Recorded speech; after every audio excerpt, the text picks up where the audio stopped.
ओम शांति।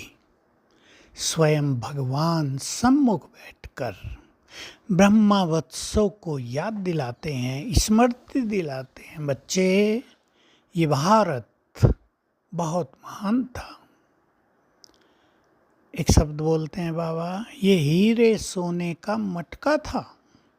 तुम सभी देवी देवता थे इसमें, तुम्हारा अपना राज था, तुम बहुत सुखी थे। मैंने तुम्हें राज भाग्य दिया था सतयुग के आदि में, पूर्व पुरुषोत्तम संगम युग पर। विनाश के बाद तुम विश्व पर राज करते थे, संपूर्ण पवित्र थे। तुम पवित्र पौधे थे, तुम अब मुरझा गए हो, अपवित्र हो गए हो। भक्ति में तुम मुझ पर फूल चढ़ाते आए हो, अब तुम चेतन फूल ही मुझ पर बलिहार हो जाते हो। तुम बहुत भाग्यवान हो, तुम्हारे अंदर देवत्व है, तुम्हारे अंदर प्योरिटी है, तुम्हारे अंदर सुख देने की भावना है, क्योंकि तुम बहुत सुखों में थे। तुम जैसा सुखी संसार में कोई होता ही नहीं। अब तुम पुनः अपना देवी स्वराज्य स्थापित कर रहे हो, और इस महाविनाश के बाद देवी देवताओं का राज यहाँ आ जाएगा। श्री कृष्ण आ जाएंगे, श्री नारायण का राज्य होगा, और तुम 2 युग तक देवत्व को प्राप्त हुए, देवता रूप में विश्व पर राज करोगे। तब सारा विश्व भारत ही होता है, छोटा विश्व होता है, धीरे धीरे विस्तार को पाता है, अलग अलग फिर देश बनने लगते हैं, बीच में सागर आ जाता है, कनेक्शन कट ऑफ हो जाता है, कल्चर्स बदल जाती हैं, सबकी कल्चर अलग अलग हो जाती है, भाषा भेद हो जाता है।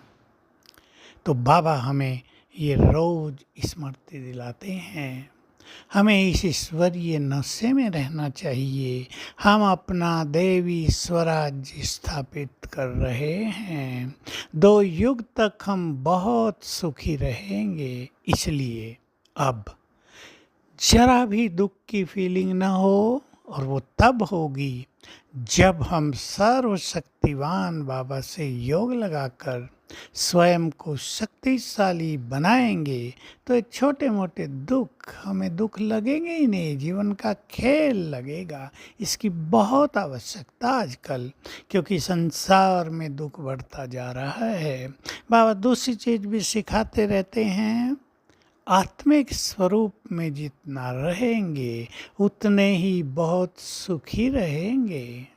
इसलिए आज संकल्प करेंगे, हमें दुखों में भी सुखी और अतीन्द्रिय सुखों में रहना है।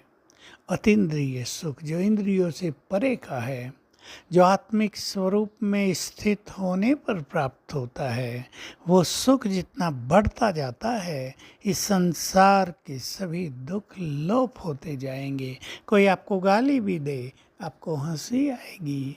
कुछ घटना हो जाए, आप सहज भाव से उसे पार कर लेंगे। एक्सीडेंट हो गया, कईयों के अनुभव में एक्सीडेंट हो गया, थोड़ी बहुत चोट लग गई, कहीं फ्रैक्चर हो गया, दुखी नहीं हुए। ये सोचकर बड़ी रहचारी थी, मृत्यु हो जाती तो कैसा लगता।